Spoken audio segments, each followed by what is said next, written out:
रहा update news. मागील काही दिवसांपासून चाळीसगाव कृषी उत्पन्न बाजार समितीने नवीन नियम लागू करून शेतकऱ्यांनी आणलेले शेतीमालाची वाहने कृषी उत्पन्न बाजार समितीच्या मुख्य गेट बाहेर उभे करून नंबरप्रमाणे कृषी उत्पन्न बाजार समितीत घेतले जात आहेत।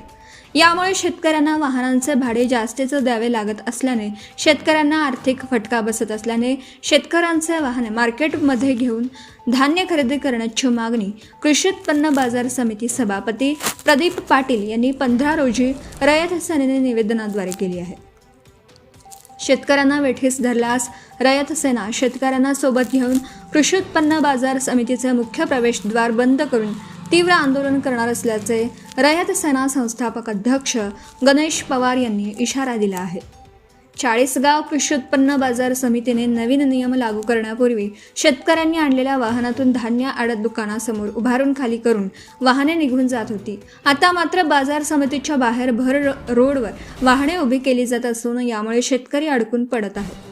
त्यांना दुसरे कुठलेच काम करता येत नाही। वाहनांचे भाडे जास्तीचे द्यावे लागत असल्याने शेतकऱ्यांना आर्थिक फटका बसत आहे।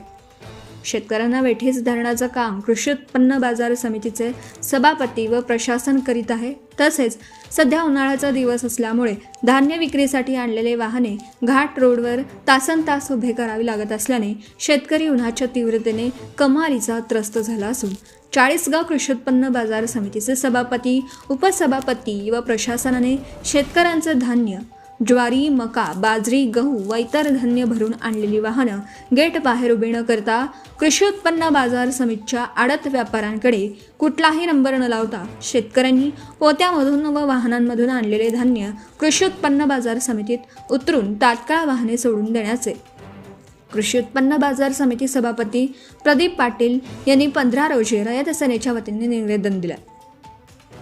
शेतकऱ्यांना वेठीस धरल्यास रयत सेना शेतकऱ्यांना सोबत घेऊन कृषी उत्पन्न बाजार समितीचे मुख्य प्रवेशद्वार बंद करून तीव्र आंदोलन करणार असल्याचं रयत सेना संस्थापक अध्यक्ष गणेश पवार यांनी इशारा दिला। निवेदनावर उत्तर महाराष्ट्र अध्यक्ष आबासाहेब गरुड,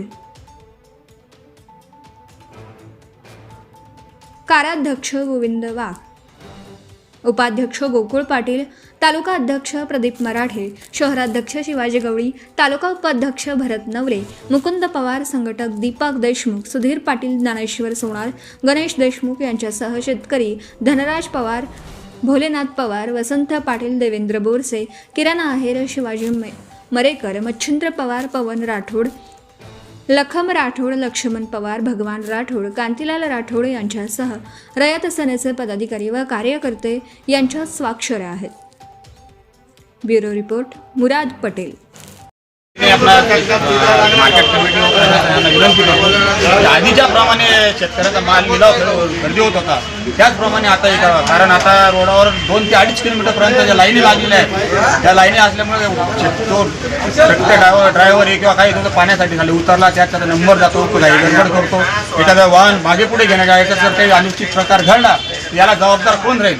मी मार्केट कमिटीवर प्रशासनाला विनंती करतो की जे आधीप्रमाणे जे चालू होतं लोकांना त्या पद्धतीने करा किंवा सर्व वाहने आतमध्ये घेऊन मार्केट कमिटीमध्ये घेऊन त्यांचा लिलाव योग्य पद्धतीने करावा। मी अशी रयत सेनेच्या वतीने आपलं मागणी करतो। Subscribe now and press the bell icon. Never miss an update.